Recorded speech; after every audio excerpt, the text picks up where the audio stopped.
Las historias que se contarán aquí están basadas en testimonios e investigaciones. Es posible que algunas cosas no hayan sucedido de la forma en que se cuentan aquí. Para aquellos que sacan conclusiones en series, documentales y algunas entrevistas que retratan solo un lado de la historia, siéntanse libres de contar y escribir sus propias versiones. El contenido publicado aquí tiene fines históricos e informativos. No se pretende enaltecer a ninguna organización ni hacer apología del delito. Telón, telón. ¿Qué le pasó a la mamá Inés? ¿Qué le pasó? Oye, dilo ahora. Bailo mi bomba, yo no sé. ¿Qué le pasó? Quiero que venga de nuevo. ¿Qué le pasó a la mamá Inés? ¿Qué le pasó? Bailo mi bomba, yo no sé. ¿Qué le pasó? Mi bomba tiene un curulli, un curulli. En este video bastante resumido, intentaremos detallar uno de los hechos que pueden ser considerados como el juicio final para la caída del cartel de Medellín, los asesinatos de los dos patrones fantasma y posiblemente sucesores de Escobar, Luis Fernando Galeano Berrío y Gerardo Moncada Cuartas, el mismo destino que tuvieron muchos de sus familiares y colaboradores. Dos capos y amigos de Pablo Escobar Gaviria cuyas muertes marcaron el inicio de otro periodo de guerra en el país, que se había reducido parcialmente con el autoencarcelamiento del capo. Estos eventos aún no están claros hasta el día de hoy. Hay muchas versiones e información contradictoria. Con esto en mente, esta es una revisión cuidadosamente investigada y analizada. Esperamos que pueda brindarles a todos una perspectiva diferente y teorías abiertas a la discusión. Primeramente, ¿quiénes fueron el Negro Galeano y Kiko Moncada? Para aquellos que han estado siguiendo estos temas quizás estén cansados de escuchar esto, pero para aquellos que quizás no lo sepan, los extraditables no eran formados solo por los nombres que más aparecían en los medios como Escobar, Gacha, Jorge Ochoa y etc. La organización era conformada por muchos otros personajes que en la mayoría de los casos ni siquiera eran conocidos por el público. Al igual que otros socios, las familias Moncada y Galeano eran pesos pesados de la infraestructura que aportaban recursos financieros, infraestructurales y logísticos, junto con otras actividades relacionadas para la organización que se remonta a los inicios de la guerra con el Estado en los años 80. Kiko Moncada, considerado por la DEA al mismo nivel que Escobar, tenía numerosas redes en Estados Unidos en ciudades como Los Ángeles, Nueva York, Florida y más. Conocido como Don Chepe, Kiko mantuvo un bajo perfil durante años, lo que dificultaba que las autoridades supieran siquiera su verdadero nombre. Un hombre que no intimidaba por su apariencia ni por su complexión, pero que sin duda era uno de los miembros más importantes de esa organización. Lo mismo puede decirse del Negro Galeano, quien compartía intereses y contactos similares, llegando a tener una capacidad financiera estupenda, que en muchas ocasiones fue utilizada por la máquina de muerte del cartel. Si bien hubo investigaciones sobre vínculos y nombres de los llamados invisibles del cartel, en la mayoría de los casos la falta de pruebas confiables para construir casos sólidos, combinado con la corrupción presente en todas las esferas judiciales del sistema, hizo que fuera increíblemente difícil para las autoridades para perseguir a estos capos. Y aunque hubo arrestos, la falta de pruebas y las conexiones de los capos siempre beneficiaron a los narcotraficantes. Los acuerdos. Mientras Escobar y algunos de sus lugartenientes estaban en su finca privada en Envigado, referida por el gobierno como la cárcel de máxima seguridad La Catedral, otros socios continuaron administrando el negocio para asegurar su medio más valioso, la plata. Dado que los esquemas de infraestructura de Escobar fueron duramente atacados por las autoridades durante el primer periodo de la guerra, una de las versiones que se destaca es que hubo un sistema de impuestos, donde se estableció que Pablo recibiría porcentajes y un acuerdo para el manejo de rutas fue establecido. Todo esto se acordó entre otros traquetos, cumpliendo reglas como autonomía y dirección autorizados por el doctor. La causa. El conflicto presuntamente se inició en los últimos días de junio a los primeros días de julio de 1992. La vendetta fue producto del descubrimiento y robo de una caleta de $20 millones, ubicada en el municipio de Itagüí al sur de Medellín, perteneciente a los Galeano. Dos trabajadores del cartel, Titi y Freddy, descubrieron esta caja fuerte y se robaron todo el dinero. Antes de continuar, nos gustaría agregar una subsección para algunos datos. Las versiones del cartel. Antes del descubrimiento de la caleta, se dice que algunos de los lugartenientes del ala terrorista del cartel guardaban rencor no solo contra los Galeano, sino también contra los Moncada. Al ver cómo su patrón estaba limitado y otros personajes ahora tenían el puesto en el narcotráfico, controlando el billete y pasando órdenes. Además de no realizar atentados como antes, tener que financiarse con secuestros y extorsiones, algunos miembros del ala terrorista del cartel no creían que fuera justo. Tal vez la vendetta ya había sido premeditada, tarde o temprano sucedería. El robo solo sirvió para alimentar las intenciones de los bandidos. El Pablo Escobar de la calle. El sujeto autoritario que se llamaba a sí mismo, el Pablo Escobar de la calle o el rey de los bandidos, Mario Alberto Castaño Molina, conocido también como Chopo, lugarteniente cuya reputación de controlar las cosas bajo la ley del miedo sobre los demás era notoria en el bajo mundo, fue quizás uno de los principales influyentes en las vendettas a las familias Moncada y Galeano. En palabras de Diego Murillo Bejarano, el Chopo figuraba por encima de todos los bandidos, que le tenían respeto y hasta terror. Era un hombre bajito y gordito a quien lo acomplejaba mucho su temprana calvicie. Tener tanta notoriedad en una organización terrorífica como el cartel puede darte una idea del tipo de persona que era Chopo. Sin embargo, es importante mencionar, a pesar de que Chopo obtuvo este reconocimiento de ser el más letal, el más loco, el más despiadado y otros, en el cartel hubo muchos otros tesos que podrían considerarse igualmente letales. Como se describió anteriormente, un tipo gordito y bajito con solo 1,55 m de altura, que tal vez creía ser un capo del cartel, se sintió menospreciado e insultado por ciertos comentarios de familiares de los socios al tratar con Escobar, diciendo que los bandidos solo están aquí para servir a sus patrones. Una frase arriesgada a ser dicha cuando la mayoría de los bandidos del cartel eran los que tenían el poder en las calles, controlando toda la criminalidad y operando como los ojos del doctor Echavarría en todos sectores de la ciudad. ¿Traición de Moncada y Galeano o fantasía? Como la mayoría de ustedes sabrán, Fidel y Carlos Castaño eran miembros activos del cartel de Medellín. Sin embargo, la relación entre el capo y los hermanos ya se había debilitado por desacuerdos pasados, como dijo Carlos. Yo sabía que Pablo quería matarme hace mucho tiempo, pero hasta las muertes de Moncada y Galeano su relación con Fidel fue casual. Después de esto es cuando decidimos declararle guerra abiertamente. Supuestamente, en las investigaciones de los agentes del cartel, la gente de Galeano estaba teniendo citas con los capos de Cali. En otras versiones, Moncada y Galeano, los Castaño y otras personas que pertenecían a sus infraestructuras vinculadas al cartel, también buscaban formas de desvincularse y terminar su asociación con el señor. Sin embargo, no se sabe exactamente si estos acercamientos sucedieron o si fue algo difundido por Escobar y sus agentes para distraer el lado real de la historia. Para tener una versión más adecuada, también necesitaríamos escuchar las versiones de las familias Galeano y Moncada, así como de otros miembros de esta organización.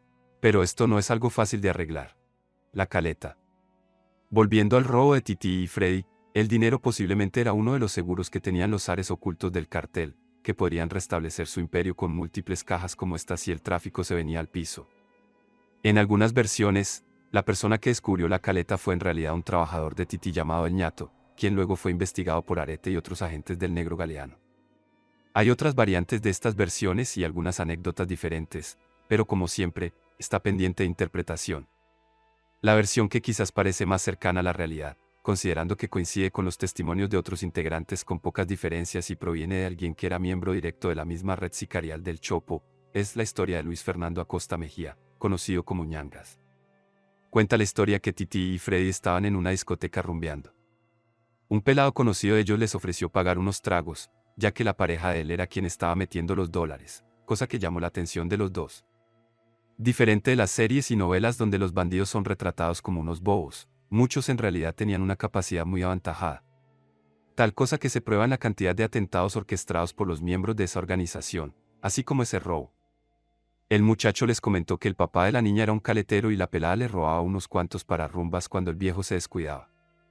Los bandidos con un largo prontuario criminal vieron inmediatamente la oportunidad. Al día siguiente, Titi y Freddy acordaron con el muchacho un plan para robar esos dólares, que en un principio nunca imaginaron cuánto era. La niña no necesitó mucho para ser convencida y les colaboró con datos y hasta llaves de la casa Caleta. Se metieron en la vivienda y obligaron al viejo que los entregara todo el dinero, que casi no cupo en el carrito. Al ver tanta plata, se dieron cuenta que esa caleta debería ser de un duro de Medellín y que les traería muchos problemas. Les tocó darle piso a la pelada para no dejar ningún rastro. Según Ñangas, en los días siguientes las cosas se complicaron. Luis Fernando Galeano había ido personalmente a la catedral para tratar la situación con Pablo. El capo le dijo a su socio que pondría todos los combos a investigar. Otros miembros de la línea dura del cartel como Arete, Cuchilla, Tyson y Comanche comenzaron sus investigaciones. Todos debían responder por este robo, creando un ambiente tenso entre los miembros. En medio de estas investigaciones, un día en Envigado, Chopo organizó una reunión en una de las muchas residencias utilizadas por el cartel. Ñangas dijo: allí estábamos reunidos Chopo, Arete, Titi, Juan Caca y Freddy Misterio. La sorpresa más berraca nos la llevamos cuando de repente se paró Titi y dijo: Chopo, yo me robé esa caleta con Freddy. Nosotros tenemos la plata, pero no sabíamos que era de los Galeano. Todos lo miraron sorprendidos, pero al mismo tiempo preocupados. Esto definitivamente no sería bueno para sus amigos que tendrían que encontrar un acuerdo negociado, o que iban a pagar con la vida por meterse con el pez gordo del cartel. Chopo, inteligente como siempre, dijo, subamos donde el patrón y le contamos todo lo que está sucediendo. Esa misma noche subieron Chopo, Titi y Freddy y pusieron todo en conocimiento de Escobar. Al otro día llegó Chopo y nos dijo, prepárense para la guerra que se nos viene. El patrón dijo que le dejaran la mitad de ese dinero que él iba a frentear a esa gente. Un golpe de estado en el cartel. Sin pensarlo dos veces, Escobar y sus mercenarios empezaron la vendetta no solo contra los Galeano, sino también contra los Moncada, quienes también eran considerados traidores. En los primeros días de julio de 1992 y las siguientes semanas, los lugartenientes de Escobar participaron en una cadena masiva de asesinatos, secuestros, extorsiones y torturas. Según fuentes oficiales, unas 50 personas figuraban como desaparecidas, algunas de las cuales ni siquiera se conocían sus nombres. Dicho esto, puedes imaginar que la lista fue mucho mayor. No creía que fuera justo que mientras él estuviera en la cárcel, estos señores estuvieran amasando fortuna, dijo Chopo. El plan era obtener la mayor cantidad de dinero, propiedades, contactos y caletas como fuera posible, matando a cualquiera que pudiera considerarse desechable, o personas que pudieran pensar en represalias como escoltas y otros. Tal vez una de las versiones más comentadas sobre estos hechos es la de Popeye. Pablo citó a los socios en la catedral, les explicó a ambos por qué fueron secuestrados, y posteriormente fueron ejecutados y quemados allí. Si bien este personaje tuvo su protagonismo junto a Escobar, también existen distintas teorías. Versiones más atroces señalan que Arete, Chopo, Comanche y Tyson junto a muchos otros trabajadores secuestraron y ejecutaron brutalmente a Kiko y al Negro. Al principio fue Luis Fernando quien fue secuestrado y llevado a la catedral. En la versión de Berna, él cuenta que Fernando fue cruelmente torturado. Atravesaron sus manos con un taladro mientras le preguntaban dónde tenía más dinero. Después lo mataron y lo arrojaron al río Cauca. La misma teoría que se aplica a Kiko, que fue secuestrado y víctima de torturas y extorsiones antes de ser asesinado. Se acredita que los socios fueron sometidos a un tribunal de la mafia donde fueron juzgados y condenados a muerte. Al mismo tiempo, otros combos se fueron atrás de los familiares para continuar la rebelión de los bandidos. Muchos que no entendían lo que estaba pasando, fueron obligados a subirse en carros y citados con otros secuestrados, implicando cualquiera que pudiera proporcionarles contactos e información. Escobar quería todo relacionado a las redes de narcotráfico. Los colaboradores de las familias perseguidas eran llevados a la catedral para que escucharan lo que estaba sucediendo. Los bandidos exigían a las familias el pago de exorbitantes sumas de dinero para recuperar los cuerpos de sus familiares. Otros colaboradores que también tenían vínculos con los antiguos socios fueron secuestrados y asesinados. Algunos fueron desaparecidos, otros quedaron tirados en municipios aledaños a Medellín. Berna también relata, al día siguiente, Pablo me llamó. Con una tranquilidad absoluta, que infundía terror, me dijo, este es un golpe de estado económico, no quiero publicidad, si usted quiere trabajar conmigo le respeto la vida. Recuerdo como si fuera ayer cuando el Arete, uno de los bandidos de Escobar, pasó al teléfono y me dijo, nosotros andando a pie con los zapatos rotos y la plata pudriéndose. ¡Qué ironía!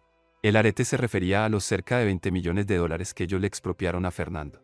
Un ex socio también dio su versión a las autoridades. Lo que pasa es que los únicos que estaban trabajando aquí eran Fernando y Kiko. Ellos tenían el dinero guardado, porque aquí la plata que llega del narcotráfico se encaleta. Eso no se mete a bancos ni nada, se encaleta. Esa plata estaba pudriéndose guardada. Y como Escobar está en una situación económica muy desventajosa, se dedicó a mandar secuestrar gente en Medellín. Pablo ya no estaba trabajando porque a él toda la merca que tenía se le cayó. Entonces se dedicó al secuestro, pero como esto ya no le daba resultado, se dedicó a secuestrar a los más allegados porque sabía que ellos sí tenían bastante dinero. Esta purga autorizada por Escobar, pero orquestada e influenciada por sus lugartenientes de máxima confianza, haría con que los amigos y familiares de los finados buscaran justicia. Los sobrevivientes que eran familiares de Kiko y Fernando, así como de otras familias involucradas, acudieron al fiscal general y le explicaron la situación que se estaba sucediendo en la catedral. Para otros mafiosos esto fue el principio del fin de los vínculos con Escobar. En palabras de ellos, el psicópata traidor, ahora tendría a sus antiguos amigos como enemigos. Los rumores y especulaciones sumados a la presión de la prensa por la falta de autoridad del gobierno, hicieron que se organizara el operativo para investigar las actividades del máximo líder del cartel, lo que resultó en la fuga y en un gran desprestigio para el gobierno de César Gaviria. Según cuentan, Escobar relató a algunos de los socios, yo te voy a explicar qué es lo que pasa para que entendas que a mí me tocó autorizar lo de Kiko y Fernando, porque si no se me hacía una rebelión de los bandidos. Vos sabes que yo estoy peleando la extradición y la guerra con los caleños y que lo único que nos garantiza la seguridad aquí son los bandidos. Son ellos los que están poniendo los muertos y enfrentando a la ley. Además, la permanencia aquí cuesta mucho dinero y le pescaron una llamada a Kiko con los de Cali, por eso yo tuve que autorizar todo esto. Si has seguido estos temas, seguramente habrás escuchado y leído ciertos testimonios de familiares de Escobar en los que se insinúa que nunca se dejó influenciar, que hacía lo que quería y otros similares. Creemos que este breve resumen puede mostrar lo contrario y mostrar que Escobar no era la única mente de la organización. Esperamos que hayan disfrutado del video. Estas son algunas de las fuentes utilizadas para este trabajo. Saludos a todos.